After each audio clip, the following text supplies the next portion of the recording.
Dr. Naomi Estelita Fausia Limanto yang pada hari ini mendapat kesempatan mengalami promosi gelar doktor di bagian kesehatan anak.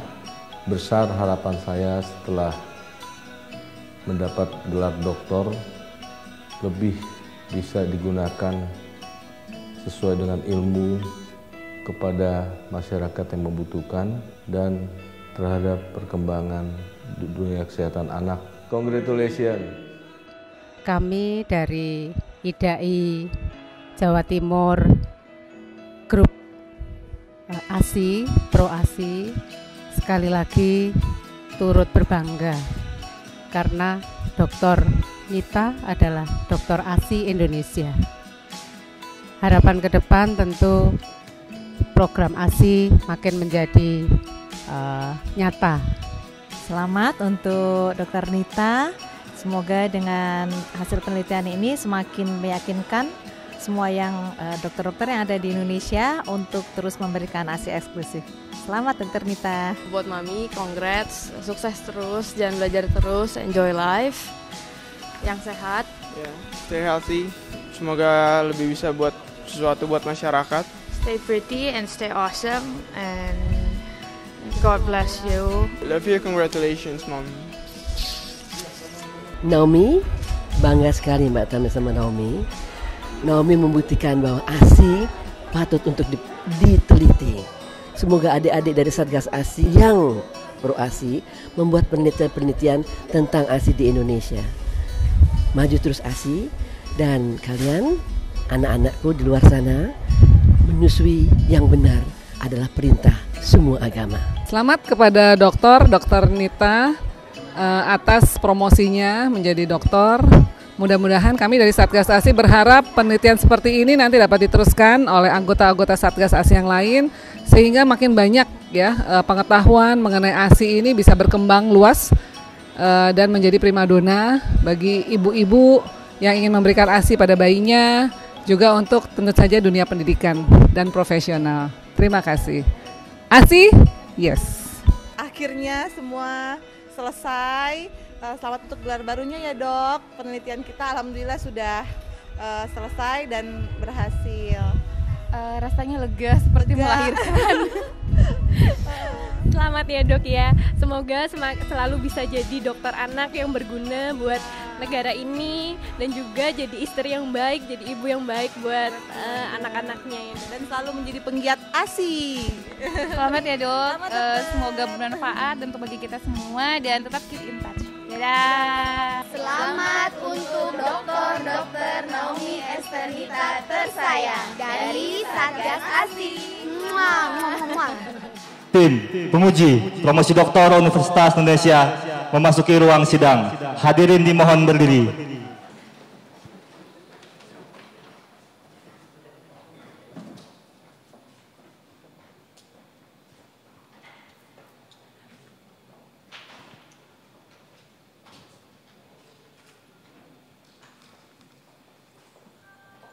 Hadirin dipersilakan duduk kembali.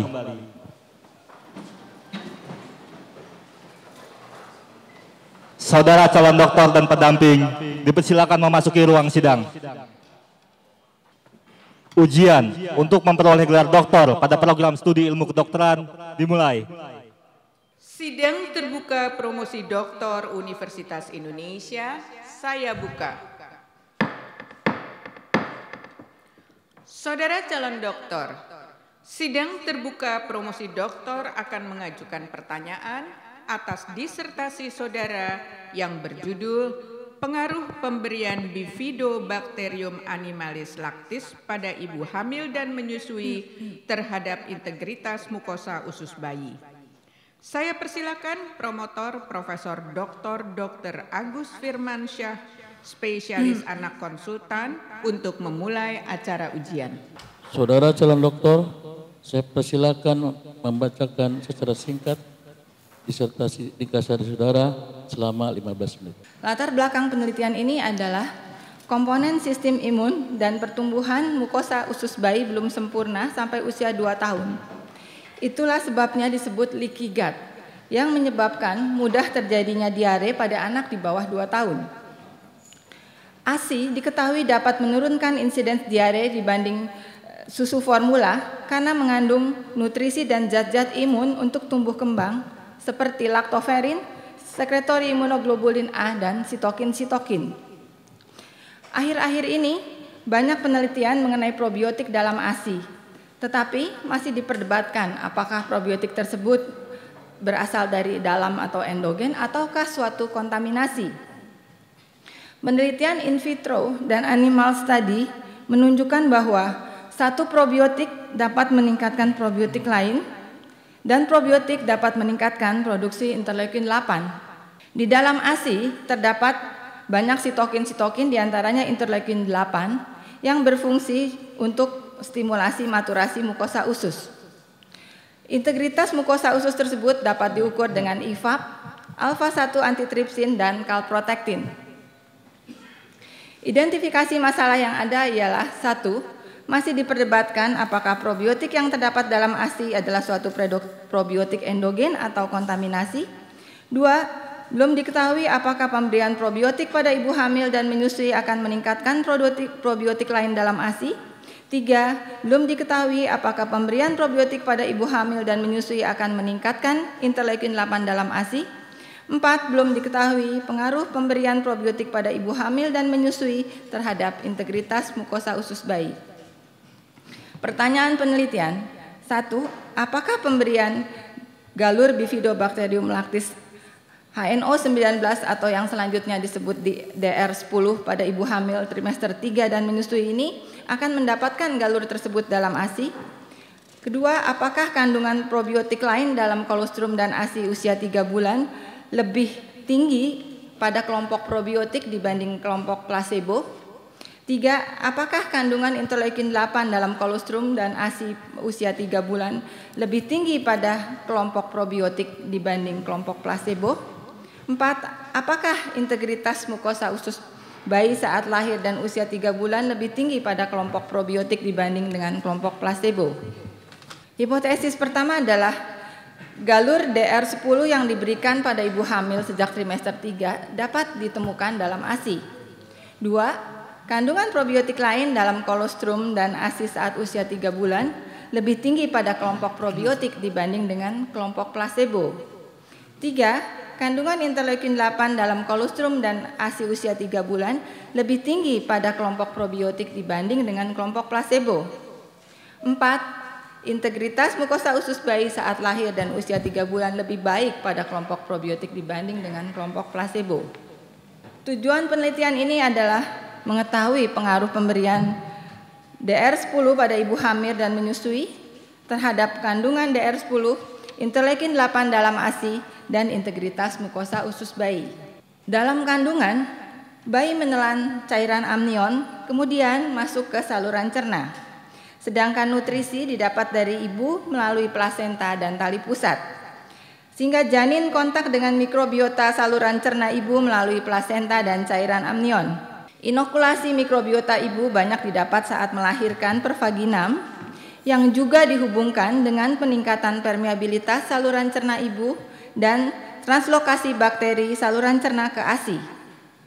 Setelah lahir, kontak kulit dan menyusui juga merupakan sumber transfer langsung bakteri ibu ke bayi. Kerangka konsep adalah sebagai berikut. Ibu hamil dan menyusui yang diberikan probiotik, kemudian kami periksa ASI-nya. Kita periksa mikrobiota dan interleukin 8 di ASI pada saat lahir dan saat usia 3 bulan.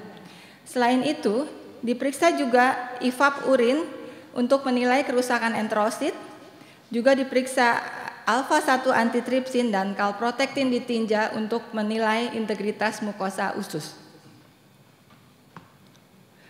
Metodologi penelitian ini adalah randomized control trial dengan 2 kelompok double blind. Setelah dilakukan randomisasi, 2 kelompok tersebut dibagi menjadi kelompok perlakuan yang diberikan probiotik dan kelompok kontrol yang diberikan placebo. Saat lahir diperiksa mikrobiota dan interleukin 8 di ASI, apusan kulit sekitar payudara, IFAP urin, alfa-1 antitripsin dan calprotectin tinja. Follow up dilanjutkan sampai bayi berusia 3 bulan, kemudian dilakukan pemeriksaan yang sama, kemudian hasilnya dianalisis.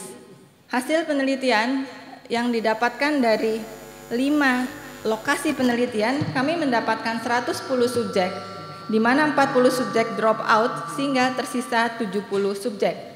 Dari alur pengambilan sampel, setelah di blinding, ternyata di kelompok probiotik terdapat 54 subjek, kelompok placebo 56 subjek.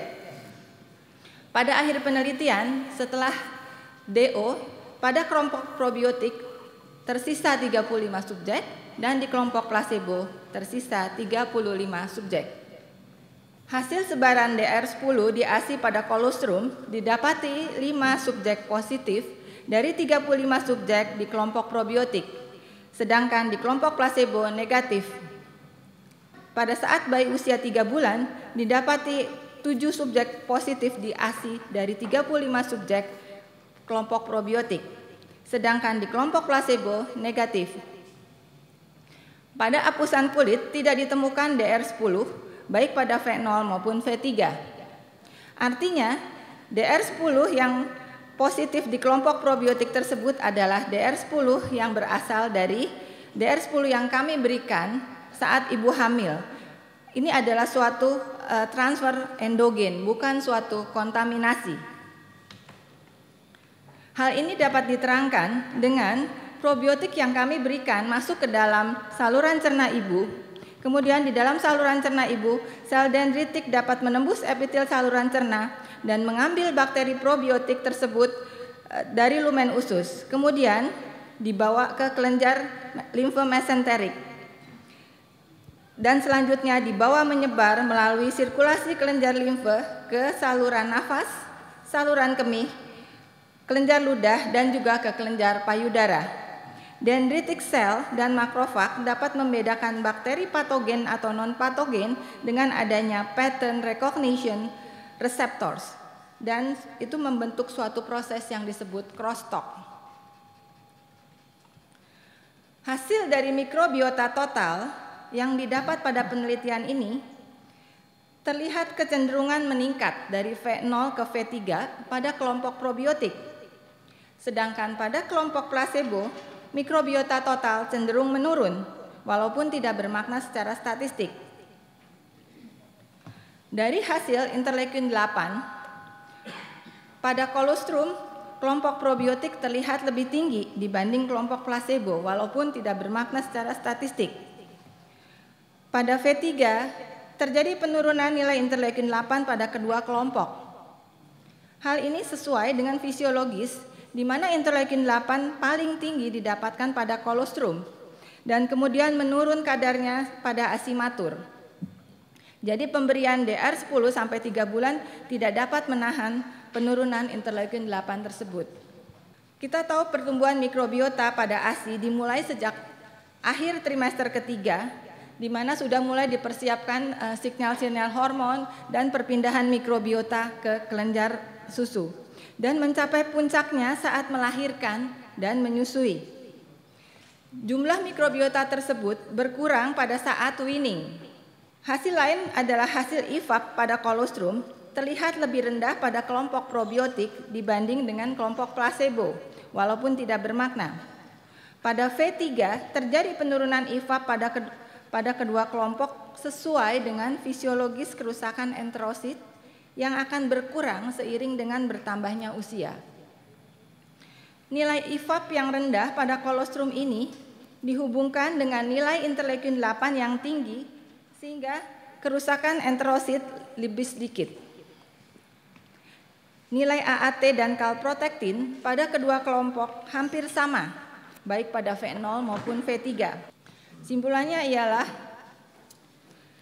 galur Bifidobacterium lactis cyno 19 yang diberikan pada ibu hamil sejak trimester 3 dapat dijumpai pada kolostrum dan ASI pada kelompok probiotik. 2. Kandungan probiotik lain dalam kolostrum dan ASI saat usia 3 bulan tidak lebih tinggi pada kelompok probiotik dibanding dengan kelompok placebo. 3. Kandungan interleukin 8 dalam kolostrum dan ASI saat usia 3 bulan tidak lebih tinggi pada kelompok probiotik dibanding kelompok placebo. 4. Integritas mukosa usus bayi saat lahir dan usia 3 bulan tidak lebih baik pada kelompok probiotik dibanding kelompok placebo.